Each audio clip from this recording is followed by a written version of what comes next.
tiempos, pues nos da un placer y un gusto en este módulo que se denomina Prevención Secundaria y Polipíldora, en el cual tenemos el gusto y el placer vamos a escuchar una conferencia de la doctora Adriana Puente Barragán, cardióloga, jefa de la sección de médica en el Centro Médico Nacional 20 de noviembre del ISSSTE, vicepresidenta de ANSISTE y socia titular de ANCAM.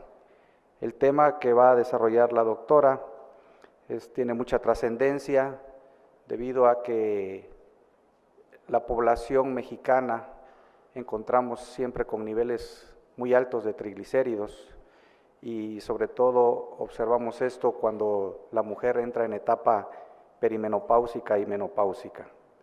El tema es reducción de factores de riesgo cardiovascular en pacientes con hipertrigliceridemia en la mujer. Doctora, bienvenida aquí a su estado, que ya ha estado otras ocasiones con nosotros, y muchas gracias.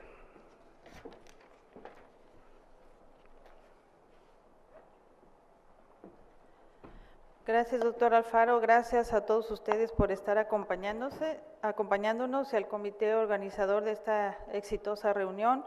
Es para mí pues un placer y estoy muy contenta de estar aquí otra vez con esta comunidad chiapaneca.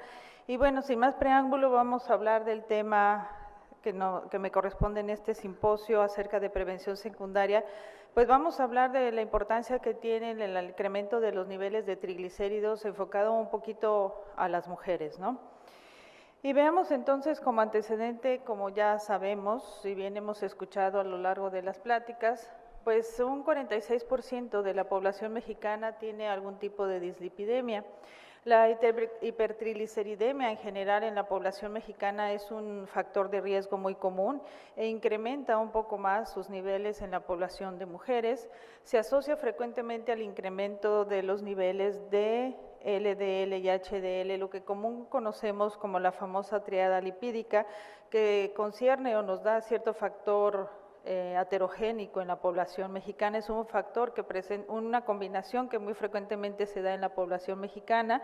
La elevación severa de triglicéridos y sobre todo en las mujeres, como lo digo aquí, puede asociarse a pacientes diabéticas, obesas, con síndrome metabólico, ¿sí? Que son factores muy importantes para el desarrollo de la aterosclerosis.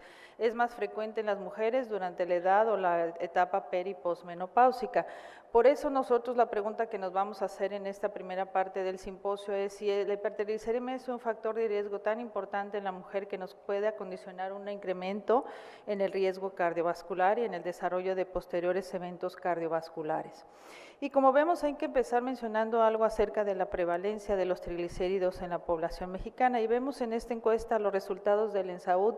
En esta encuesta que se desarrolló a un grupo de la población mexicana, vemos como hasta un 30% tuvo niveles altos de colesterol de esa población encuestada, y de ellos una cuarta parte de las mujeres tenían elevados niveles de colesterol definidos como mayores de 150. ¿Y qué pasa con estos niveles de triglicéridos en las mujeres? Bueno, pues hemos visto que en las mujeres adultas jóvenes, los niveles de triglicéridos en comparación con los hombres siempre son menores, aquí en rosa, pero cuando llegan después de los 40, alrededor de los 50 años, estos niveles de triglicéridos se incrementan dramáticamente y llegan a equipararse o alcanzar a los niveles de los hombres. Esto es en las etapas peri-posmenopáusicas, donde están también presentes otros factores de riesgo, como ya mencioné, la obesidad, el síndrome metabólico, que nos condicionan incremento en los niveles de triglicéridos en las mujeres.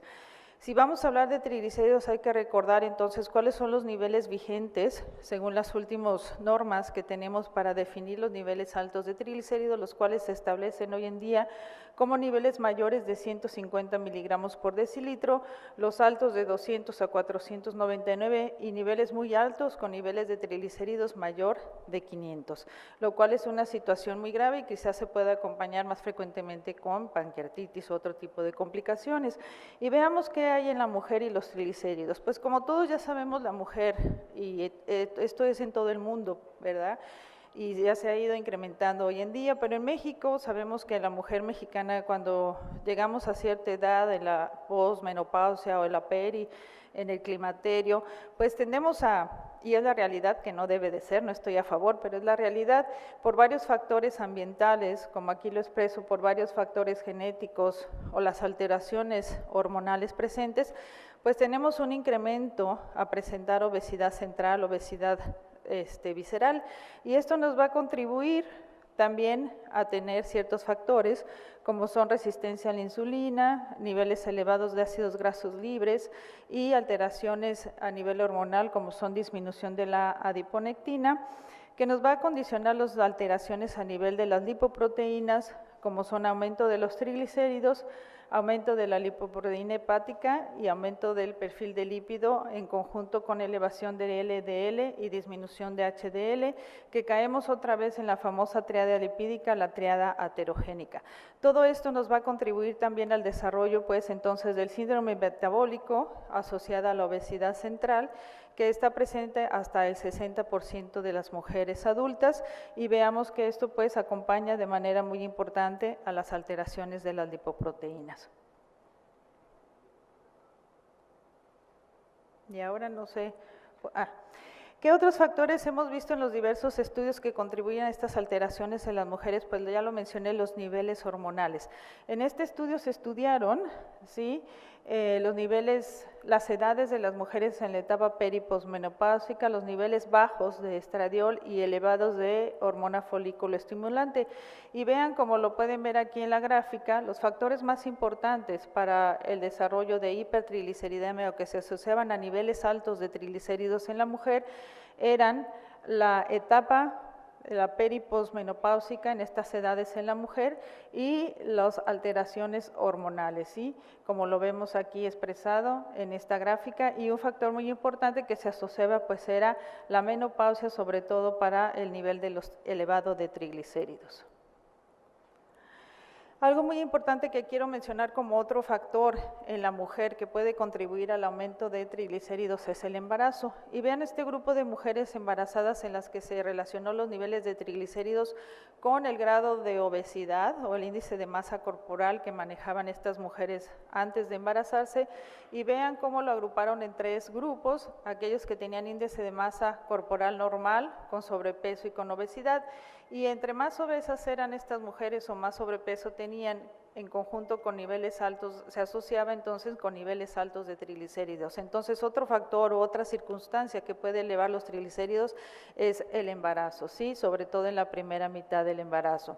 ¿Cómo entonces los niveles de triglicéridos se asocian a riesgo cardiovascular? Pues desde los primeros estudios, si hacemos un poquito de historia, hemos visto desde los primeros años de esta década, pues vemos que como esta gráfica se asocian que aquellos niveles mayores de triglicéridos, sobre todo lo que podemos decir de 150 que caería en este rango, vean cómo niveles mayores se asocian de manera exponencial a un riesgo mayor de enfermedad cardiovascular, en este caso expresado como cardiopatía isquémica, y sobre todo aquellos niveles mayores que se acerquen a los 200 miligramos, que ya podemos considerar hoy en día elevados, pues se van a asociar de manera significativa. Este riesgo de enfermedad arterial coronaria se va a elevar más todavía si se asocia con niveles elevados de LDL, lo que ya les he venido diciendo. Vean ustedes, de per se, cualquier nivel mayor de triglicéridos se puede elevar o asociar con un incremento de la incidencia de nuevos eventos coronarios, ¿sí?, de coronariopatía, expresado específicamente en esta gráfica, pero si estos niveles incrementados se asocian a incremento del LDL, pues el riesgo de esta población va a ser mayor. Lo mismo tenemos o algo similar cuando comparamos hombres y mujeres. Y este estudio es interesante, los que nos demuestra que aquellos niveles en la población de mujeres, lo que estamos hablando ahorita, niveles mayores de 150 se van a correlacionar de manera exponencial con incremento del riesgo cardiovascular, ¿sí? Y esto va a ser en edades periposmenopáusicas, como lo quiero resaltar, y vean cómo llegando hasta ciertos niveles mayores de 200, pues el riesgo casi se equipara, aunque puede superar por la presencia de otros factores asociados en este tipo de población, en mujeres adultas, ¿sí?, después de los 50 años, se equipara, ¿sí?, al de los varones, ¿sí?, aunque puede sobresalir o puede ser mayor. De tal manera que si tenemos un mayor nivel de triglicéridos en la mujer, pues se puede condicionar un incremento del riesgo de enfermedad cardiovascular, en este caso, enfermedad coronaria. Veamos también en este estudio cómo se estudió el desarrollo de infarto, angina y muerte cardíaca en hombres y mujeres. Y vean ustedes cómo también, de acuerdo al nivel de triglicéridos o en lo que se definió hipertrigliceridemia, en el grupo de mujeres había una elevación importante del riesgo cardiovascular en comparación a los hombres.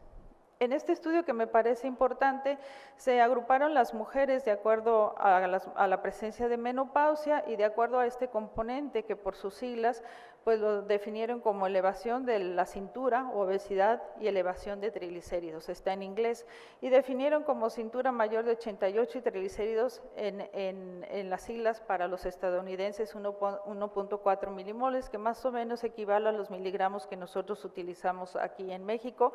¿Y cuáles fueron los resultados? Pues tanto la elevación per se de triglicéridos estaba asociada a un incremento muy significativo del riesgo cardiovascular, expresado como mortalidad cardiovascular en esta población, pero sí asociaban en este grupo de pacientes menopáusicas este componente de menopausia asociado con obesidad y elevación de triglicéridos, el riesgo era todavía mayor. De este grupo de mujeres tenía hasta 4 veces más riesgo de desarrollar un evento cardiovascular, una mortalidad cardiovascular mayor, ¿sí?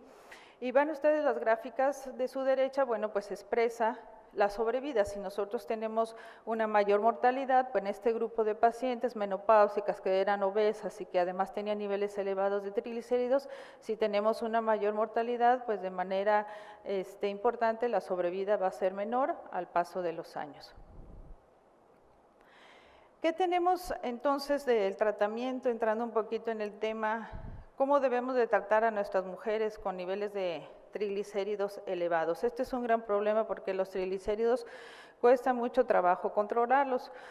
Como sabemos, tenemos varias opciones terapéuticas, un arsenal terapéutico importante, y vean ustedes cómo podemos utilizar las estatinas, aunque sabemos que son pobres para bajar los niveles de triglicéridos, la reducción con el uso de estatinas un 5 a 10%, las resinas pues ya no las usamos, las niacinas bajan un 20-40%, pero no las utilizamos ya tan frecuentemente por sus efectos secundarios colaterales. Nos quedaríamos entonces con los fibratos, que muestran una reducción muy importante en el nivel de triglicéridos, y los aceites de pescado, que vamos en exclusiva o en particular los omega 3, que vamos a explicar un poquito ahorita más adelante. Tenemos estudios como el estudio FIL que nos demuestra la importancia que tuvo, el impacto que tuvo en la reducción de niveles de triglicéridos. Pero si nosotros hablamos de mortalidad cardiovascular, el estudio FIL estudió el tratamiento con fibratos en comparación con placebo en una población con triglicéridos elevados. Lo que más vio es la reducción de los niveles séricos, más sin embargo, cuando hablamos de riesgo cardiovascular, la reducción de triglicéridos no fue capaz de mostrar una diferencia significativa en comparación al grupo placebo. Donde sí mostró el impacto sobre la reducción del riesgo fue en pacientes diabéticos, en la reducción de la retinopatía, es decir, en enfermedad microvascular, donde en comparación a placebo disminuyó de manera significativa los casos nuevos de retinopatía en este grupo de pacientes cuando eran asociados a triglicéridos. Otro estudio que nos muestra la eficacia pues en bajar los triglicéridos y la disminución del riesgo cardiovascular es el ACOR, que estudió la combinación del uso de estatinas en combinación a fibrato en el grupo de pacientes que tenían elevación de triglicéridos y HDL disminuida. En este grupo, sobre todo, que frecuentemente va asociado a niveles elevados de LDL, es donde tiene un gran impacto la combinación de estatinas con fibratos, que si nosotros las sabemos utilizar, no debemos de tenerle miedo y resulta de alguna forma segura con impacto en la reducción del riesgo cardiovascular. Mas, sin embargo, sabemos que existe una población que aún permanece cierto grado de predisposición, o que aunque nosotros lo tenemos en niveles óptimos en nuestro tratamiento de lípidos, tenemos un incremento del riesgo cardiovascular residual, y parte de este riesgo cardiovascular residual, aún en pacientes tratados, ¿sí?, va a ser debido a este incremento de triglicéridos y disminución de HDL, entre otros, ¿sí? Y en este grupo de pacientes es en el que nosotros podemos ofrecer un beneficio con el tratamiento de los ácidos grasos omega 3. Y haciendo un poquito de historia, pues este señor, el doctor Deinberg, este señor se le ocurrió en estas décadas que menciona aquí hacer un viaje en los años 70. Es el investigador principal, el papá de los ácidos grasos, y fue a Groenlandia, por allá con los esquimales, y descubrió, el resultado de sus investigaciones fue que esta población esquimal tenía baja incidencia de eventos cardiovasculares y de enfermedades inflamatorias y autoinmunes, como digo aquí, y esto a final de sus estudios pues se demostró que era por la alta cantidad de ácidos grasos que tenían y que ingerían en sus dietas. Ya saben, comen esta población pues salmón, focas, de estas cosas, ¿no? Marinas, alimentos marinos. Y estos alimentos tienen alto contenido en DHA, ácido docosa hexanoico, y EPA, ácido ecoisopeitanoico, ¿sí? Y estos son los ácidos que son benéficos para nuestra salud cardiovascular. ¿De dónde vienen o de dónde se obtienen estos? Pues del fitoplancton, o sea, de las algas marinas. Estas son ingeridas por los peces, sobre todo el salmón, las sardinas, la trucha, los arenques, peces de agua fría, y nosotros pues tenemos que ingerir una alta cantidad de estos peces para alcanzar niveles óptimos o niveles saludables o niveles benéficos para nuestro riesgo cardiovascular. Sin embargo, pues sabemos que nuestra población, sobre todo en México, no estamos acostumbrados a comer 4 o 5 veces al día, una buena cantidad al día, a la semana, una buena cantidad de salmón, porque como ya sabemos, para el beneficio de nuestro riesgo cardiovascular, pues tenemos que ingerir de 2 a 4 miligramos de ácidos grasos para tener cierto beneficio, sobre todo en esta población que estamos hablando con elevación de triglicéridos. Entonces, ¿qué tenemos? Bueno, solo quiero resaltar que son esenciales para nuestro funcionamiento normal del organismo, ¿sí? Tenemos que los aceites de canola, soya, linaza, nueces son también con alto contenido en ácidos grasos omega 3. Estos dos compuestos, como lo vamos a ver, son los principales en los compuestos o beneficios que nos dan a nuestro organismo. Y vean en esta gráfica tan complicada que vemos aquí, solo quiero explicar que pues a partir de la planta se derivan los ácidos linoleico, alfa-linoleico por varios procesos químicos que se llaman desaturaciones. El ácido linoleico puede convertirse en el EPA, ¿sí? Y el alfa-linoleico directamente en EPA y en DHA, que son los compuestos principales que forman los ácidos omega 3 de cadena larga. Vean ustedes cómo los requerimientos energéticos son realmente mínimos para nuestro organismo. Los requerimientos diarios también los podemos obtener si nosotros tenemos una dieta saludable, pero que en realidad no siempre lo es. Y lo más importante son los efectos clínicos que tenemos sobre vaso sanguíneo, el corazón, el sistema nervioso central y la retina. Sobre el perfil de lípidos, por varios procesos bioquímicos, tenemos que a nivel hepático, a nivel de receptores, van a influir en la lipogénesis, ¿sí? Y a nivel de los receptores PIPAR-gamma, pues hay un incremento en la beta-oxidación, un aumento en la actividad de la lipoproteína lipasa, lo cual, finalmente, lo más importante, vamos a tener una reducción de la síntesis de los triglicéridos, de VLDL y finalmente de LDL. Entonces, uno del impacto del beneficio clínico de los ácidos grasos omega 3 va a ser la reducción o la modificación en el perfil de lípidos en nuestros pacientes. Otro beneficio que se encuentra en desarrollo y que hay mucha investigación hoy en día es respecto a la actividad o al funcionamiento que tienen estos ácidos grasos en las membranas celulares, el endotelio, los efectos antiinflamatorios, ¿sí? Y vean cómo se han demostrado en los diversos estudios clínicos, pues que los omega 3 tienen efecto antiinflamatorio, antiagregante y son vasodilatadores, que son los efectos famosos o que comúnmente llamamos antioxidantes y que pueden traer algún beneficio en nuestro organismo. Es así entonces que dosis suplementarias de omega 3, pero dosis suplementarias que superen a los 2 gramos al día, pueden traer diversos efectos benéficos. ¿Cuáles son estos? Pues como ya lo mencioné, asociados a efectos de membrana sobre los canales de calcio o regulación de la función autonómica, pueden traer efectos antiarrítmicos, efectos sobre membrana celular, endotelio y fosfolípidos, sobre la frecuencia cardíaca, reducción de la frecuencia cardíaca, reducción de la presión arterial y triglicéridos y los efectos antiinflamatorios. ¿Con qué contamos hoy en día? Pues quiero mencionarle que pues ya contamos hoy en día en alguna de las farmacias pues con este compuesto que son ácidos omega 3, DHA y DPA, que son, es un compuesto que es un fármaco ya autorizado por la FDA, no son simplemente ácidos grasos de pescado, sino ya es una cápsula que contiene ésteres de ácidos grasos omega 3, que algo muy importante que podemos tener en los pacientes, el impacto es que también los pacientes muchas veces son renuentes porque dicen que la capsulita sabe a pescado. Esta realmente no sabe ni huele a pescado porque ya está finamente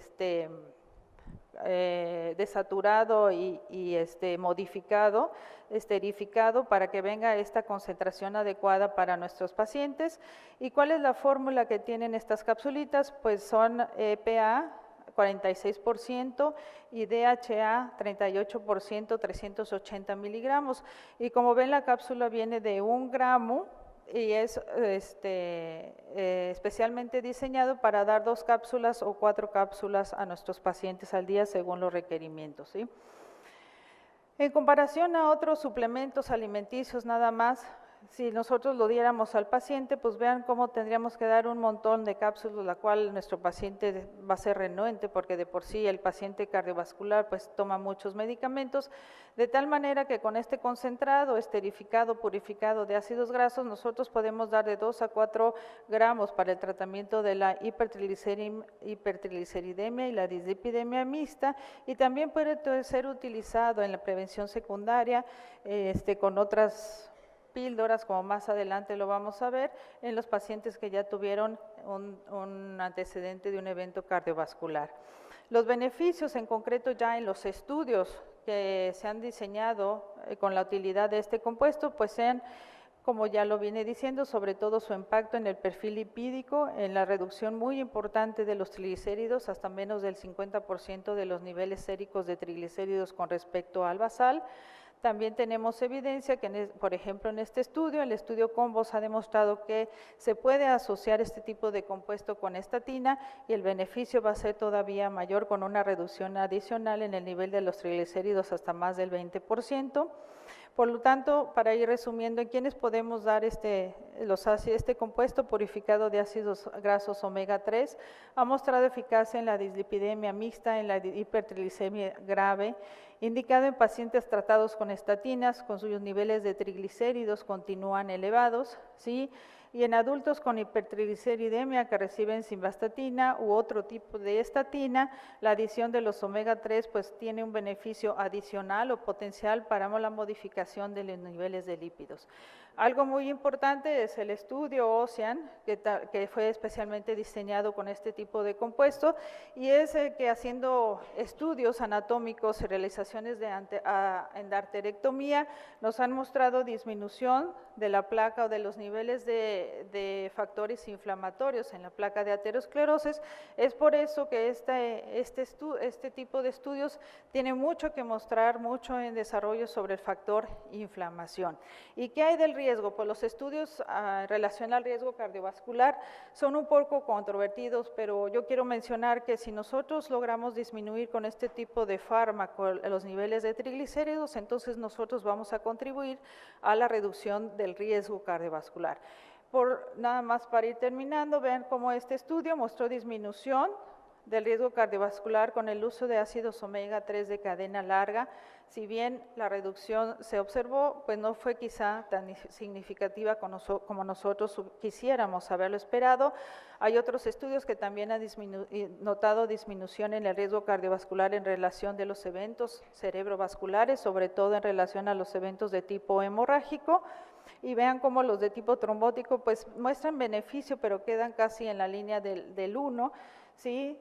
Y también hay estudios que además del impacto sobre la mortalidad, pues ha mostrado impacto sobre muerte súbita e infarto del miocardio. Entonces, también hay estudios en los que se referencian la disminución de los factores proinflamatorios. Entonces, podemos dar un beneficio ya para concluir en nuestras pacientes con el uso de este fármaco para la disminución del riesgo cardiovascular y la disminución de los niveles de triglicéridos. La respuesta es sí, sí lo podemos hacer, ya que la hipertriglicemia es un mejor predictor de enfermedad cardiovascular en mujeres que en hombres. Hasta el 61% de las mujeres tienen niveles altos de triglicéridos, y recordar solamente los beneficios potenciales de los ácidos omega 3 a todos estos niveles que ya lo mencioné en las diapositivas previas, y quiero resaltar todos estos estudios que están en investigación todavía, donde queremos demostrar, o los investigadores se quiere demostrar el impacto sobre la inflamación.